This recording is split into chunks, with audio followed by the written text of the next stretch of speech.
Los rusos están alucinando porque Rusia ya no controla su propio espacio aéreo. Los drones ucranianos están volando profundamente en las ciudades rusas y destruyendo lo que quieran. Los rusos están hartos de esta guerra y se están volviendo contra el gobierno. Hace solo unos días, tuvimos drones ucranianos entrando en Moscú y cerrando los aeropuertos más grandes de Rusia durante 24 horas. Los pasajeros atrapados en el aeropuerto estaban descontentos. Escúchalo por ti mismo. No hay información en absoluto. No podemos cambiar nuestros boletos. Perdí mis boletos de Estambul a Venecia, 3 de ellos. Están cobrando 980 pesos extra por boleto. Debería haber algo de respeto. He tenido una tarjeta dorada de Aeroflot durante 23 años.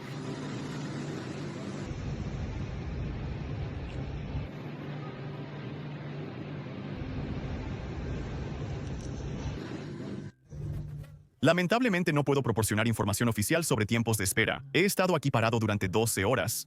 No se les dio un hotel a los niños, ni agua, nada. Arriba no funciona nada.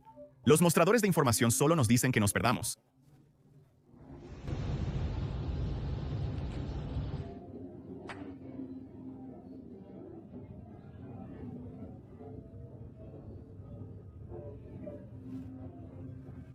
Hace unos días, Ucrania lanzó más de 200 drones hacia Rusia, con Moscú como principal objetivo. Debido a esto, se cancelaron más de 100 vuelos y el aeropuerto más grande de Rusia se cerró 10 veces en solo 24 horas. Esto recordó a muchos rusos lo que sucedió el mes pasado cuando más de 60,000 pasajeros quedaron varados en aeropuertos de todo el país debido a un ataque de drones ucranianos. El objetivo de los ucranianos con estos ataques de drones es sencillo. 1. Hacer que los rusos sientan el daño, sientan la guerra en casa, y 2. Apuntar a la logística de la máquina de guerra rusa. Por eso apuntan a las vías férreas, puestos militares y fábricas que apoyan la guerra rusa. Aquí está el clip de los drones ucranianos golpeando un centro ferroviario en la región de Rostov.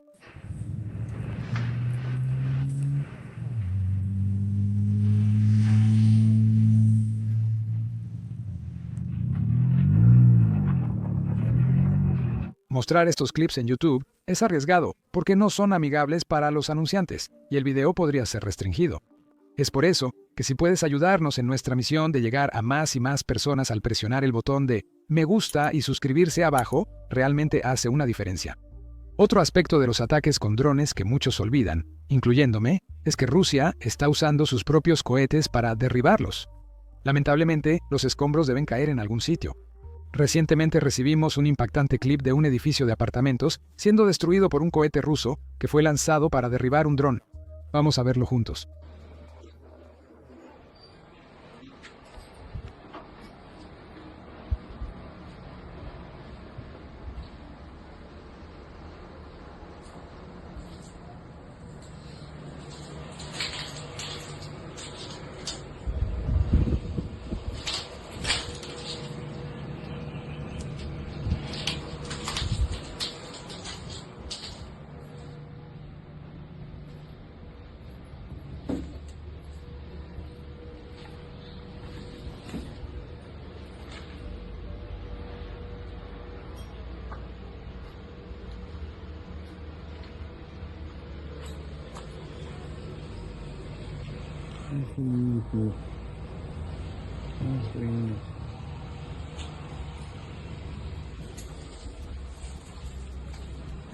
Este ataque con dron fue realmente un shock para los rusos en todos los niveles. Los ciudadanos están asustados, los soldados estaban asustados y, por supuesto, los pasajeros que estaban atrapados en el aeropuerto. Ahora, no tenemos números exactos, pero según las estimaciones rusas, al menos 200,000 personas estaban atrapadas en el aeropuerto durante estos ataques. Eso es aproximadamente 1 de cada 10 rusos que viaja por aire. Ahora, eso es algo que definitivamente preocupa a Putin, pero lo que le preocupa aún más es el hecho de que los ataques ucranianos siguen creciendo y se vuelven cada vez más y más profundos. Verás, antes de esta administración, Ucrania tenía de cierta manera las manos atadas en cuanto a qué tipo de armas podían usar y dónde podían usarlas. No se les permitía atacar demasiado adentro de Rusia y no se les permitía ir tras los funcionarios del régimen ruso. Esto está cambiando desde que el presidente Trump notó que Rusia no busca realmente la paz. De hecho, hemos tenido algunos informes que dicen que el presidente Trump está pidiendo a Ucrania que ataque más adentro de Rusia y ataque con más poder. Y Zelensky respondió: si tenemos las armas, podemos hacer lo que necesites. La Casa Blanca negó estos informes, pero lo que importa es que Putin está paranoico en este momento. Ahora sabe que nadie del lado estadounidense intenta controlar a Ucrania. Eso significa que si Ucrania tiene la capacidad de atacar al Kremlin, lo harán. Si tienen la capacidad de atacar dentro de Rusia, si tienen la capacidad de ir tras los funcionarios rusos, Ucrania lo hará. Ahora tienen mucha más libertad de acción de la que han tenido desde que comenzó esta guerra. Putin no puede permitirse eso. Sin embargo, no tiene a nadie más que a sí mismo para culpar por la posición en la que se encuentra. Trump ha sido duro con Irán, que es increíblemente peligroso, pero están debilitados. Continuará hasta que alguien lo detenga. Putin, tu turno se acerca. ¿Sabes? Donald Trump es el Scotty Scheffler de la política estadounidense y la diplomacia extranjera, y está a punto de darte una paliza. Lo que va a suceder aquí es que Trump va a imponer aranceles a las personas que compran petróleo ruso. China, India y Brasil, esos 3 países compran alrededor del 80% del petróleo ruso barato. Eso es lo que mantiene en marcha la máquina de guerra de Putin. Así que el presidente Trump va a imponer un arancel del 100% a todos esos países, castigándolos por ayudar a Putin. Putin puede resistir las sanciones, no le importan los soldados rusos. Pero China, India y Brasil están a punto de enfrentar una elección entre la economía estadounidense o ayudar a Putin. Pero es importante recordar que Rusia todavía tiene un plazo de 50 días que, desde el punto de vista de Rusia, no es realmente un plazo, sino un permiso para aumentar la intensidad. Esto es lo que planean los rusos: ganar el máximo terreno posible en los próximos 50 días antes de que las sanciones secundarias entren en vigor. Y encima de eso, quieren básicamente infligir tanto daño como puedan a los ciudadanos ucranianos y a la infraestructura crítica ucraniana, porque Putin realmente cree que puede bombardear a los ciudadanos ucranianos hasta rendirse. Podemos comprender fácilmente la mentalidad rusa al observar la televisión estatal de Rusia. La televisión estatal que recibe los puntos de conversación directamente del Kremlin, y por eso nos gusta llamarla la televisión del Kremlin. Veamos este clip. Durante estos 50 días, ¿qué podemos hacer para persuadir a Ucrania de concluir un acuerdo de paz en términos que cumplan con los objetivos, principios y metas de la operación militar especial? Podemos lanzar ataques masivos contra la infraestructura crítica de Ucrania. Enfatizo una vez más que esto significa principalmente instalaciones de generación de energía. Por ejemplo, cualquier avión de combate ruso de primera línea que use misiles de crucero de nueva generación, Kh-69S sigilosos, es capaz de golpear y destruir con precisión cualquier central térmica, refinería de petróleo o depósito de combustible en un primer ataque, sin atraer la atención de la inteligencia enemiga. Debilitar el potencial del sistema de estabilidad trasera de las Fuerzas Armadas de Ucrania obligará a Ucrania a aceptar los términos de Rusia. Es necesario maximizar la intensidad de los ataques rusos, que actualmente son integrales y a gran escala. Pero en general, enfatizo una vez más, para lograr los objetivos de la operación militar especial, las instalaciones de generación de energía ucranianas, las refinerías de petróleo y los depósitos de combustible en una situación de operaciones de combate reales son objetivos militares legítimos para la destrucción. No hay restricciones para atacarlos ni puede haber ninguna. En este sentido, repito una vez más que, basándome en la experiencia del uso combativo de las fuerzas de la OTAN en la operación contra Yugoslavia en 1999 y escalando este enfoque, debemos parar para anuncios, podemos triunfar. De hecho, Rusia está tan desesperada que ahora está utilizando napalm en sus drones Shahid y los ataques se están volviendo cada vez más brutales. Aquí está el informe. Los ocupantes están mejorando los drones ya mortales, ahora equipándolos con ojivas llenas de líquido incendiario similar al napalm. Esto fue revelado por el experto en guerra electrónica Flash en una entrevista con Radio Liberty. Recientemente encontramos un líquido similar al napalm en la ojiva de Shahid. Se propaga y quema incluso en la arena. Esto es terror dirigido. Cuando una ciudad es golpeada por una ojiva de este tipo, que prende fuego a todo a su alrededor y no puede ser apagado, bueno, no estamos viviendo en las selvas de Vietnam. Ciudades con millones de residentes están usando explosivos de alto poder contra civiles, no solo contra fábricas. Es otra cosa cuando edificios de apartamentos de 5 pisos se empapan en líquido ardiente y toda la cuadra se enciende. Pero sabemos que no debemos esperar que los rusos sigan las reglas de la guerra.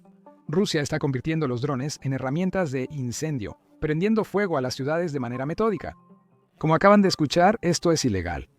Según el protocolo 3 de los años 1980, la Convención de Estados Unidos sobre ciertas armas convencionales, de la cual Rusia es por supuesto parte, prohíbe las armas incendiarias contra poblaciones civiles y prohíbe los ataques a objetivos militares ubicados dentro de la población civil.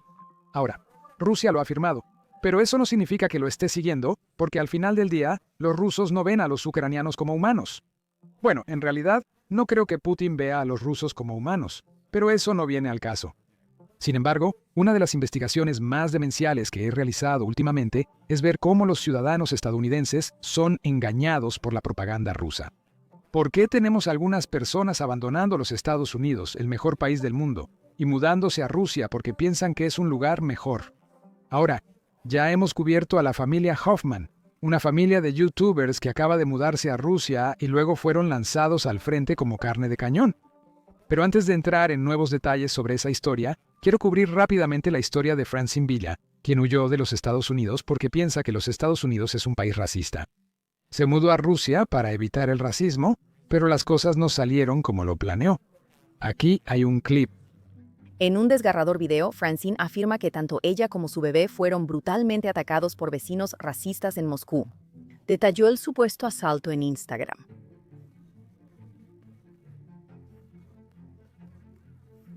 El hecho de que el ataque ocurrió en su tierra natal es un golpe aún más doloroso. Villa había hablado previamente sobre su mudanza en el documental de 2020 de vuelta en la Unión de Repúblicas Socialistas Soviéticas, que se transmitió en el canal de medios estatales rusos RTE.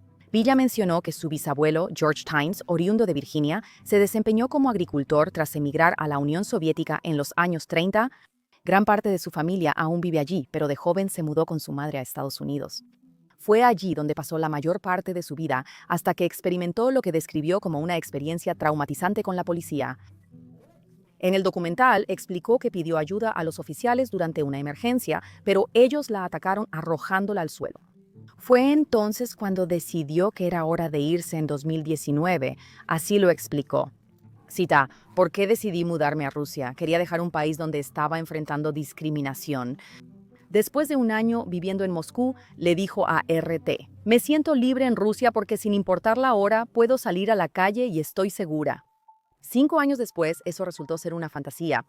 Después del supuesto ataque, Villa recurrió a Instagram con sangre aún en su rostro, diciendo que una pareja en su edificio de apartamentos la golpeó con los puños mientras estaba con su hijo de 2 años y le gritaron insultos raciales en ruso.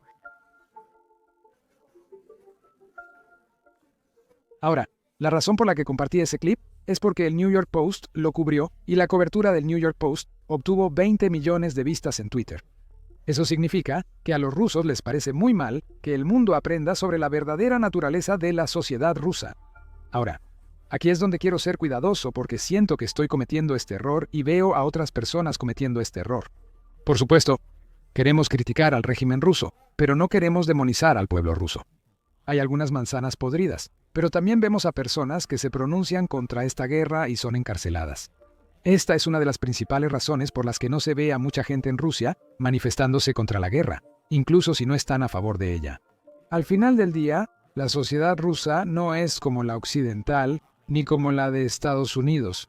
En Rusia, las personas realmente no tienen libertad de expresión, a pesar de que es parte de la Constitución que se escribió después de la caída de la Unión de Repúblicas Socialistas Soviéticas. Pero de todos modos, todo esto es para decir que hay muchos estadounidenses que están cayendo en la propaganda rusa que pinta a Rusia como este gran lugar cuando en realidad realmente no lo es.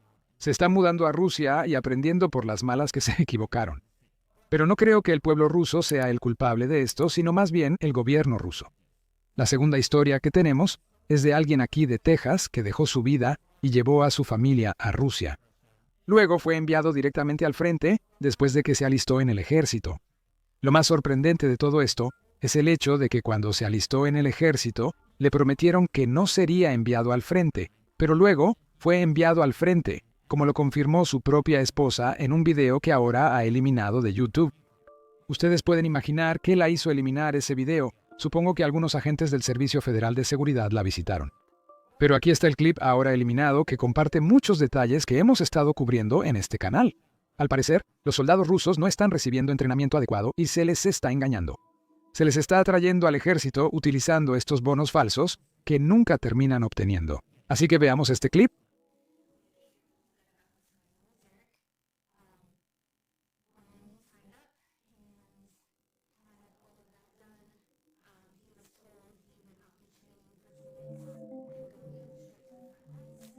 Pero parece que está recibiendo una semana más de entrenamiento y se acerca más a las líneas del frente y luego van a ponerlo en las líneas del frente.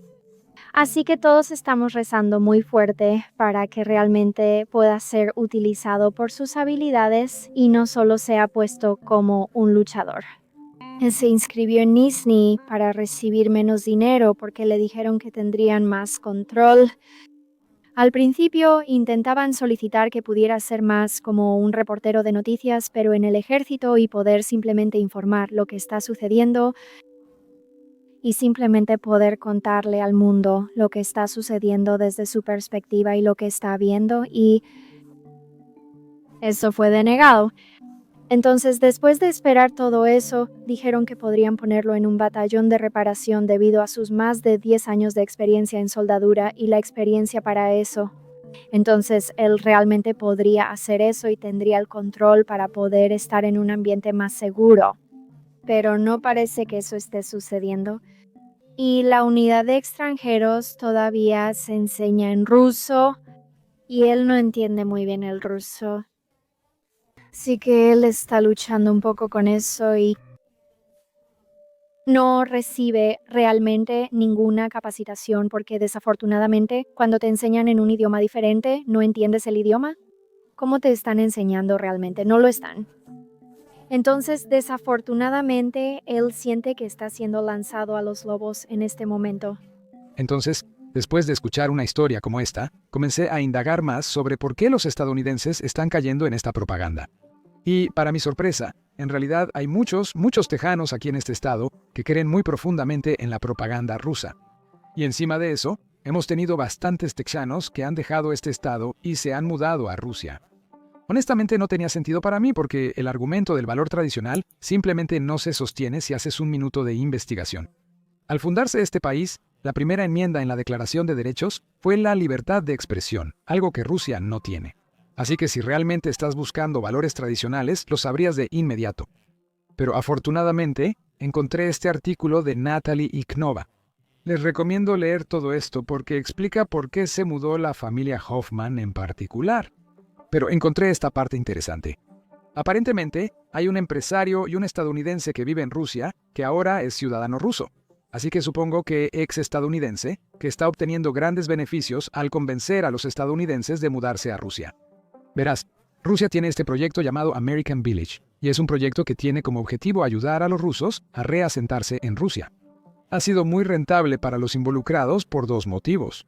En primer lugar, el rublo ruso es débil, por lo que ayuda a que los estadounidenses estén trayendo los dólares que Rusia necesita para comerciar y cosas así. Además, el dólar se convierte en mucha más moneda local.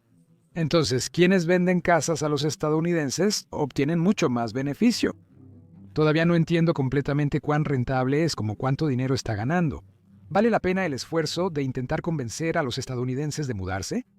Pero al final del día, parece ser mucho más rentable que apuntar a cualquier otro país. Porque, según este artículo, la familia Hoffman vendió su casa por alrededor de $150,000 justo el año pasado. No sabemos exactamente cuánto dinero llegaron a Kiev. Podrían haber tenido un préstamo bancario, por lo que no significa necesariamente que se quedaron con los $150,000. Pero supongamos que pudieron quedarse con todo el dinero, aunque lo dudo. Pero si pudieron quedarse con él cuando se mudaron a Rusia, no tenían dinero. Debido a eso, el esposo debió unirse al ejército para obtener ingresos, lo que implica que alguien se apropió de esos $150,000, y supongo que las personas que los convencieron de mudarse a Rusia son las que se beneficiaron. Incluso aquí, $150,000 es una gran suma de dinero. Pero en Rusia probablemente sea un tipo de dinero diferente, dado que el rublo sigue cayendo. Esto implica que con los dólares se pueden adquirir más rublos diariamente. Y eso significa que tienen un incentivo muy fuerte para difundir propaganda aquí en los Estados Unidos y convencer a más y más personas para que se muden a Rusia. incluso si eso implica mentir a los estadounidenses para persuadirlos de mudarse.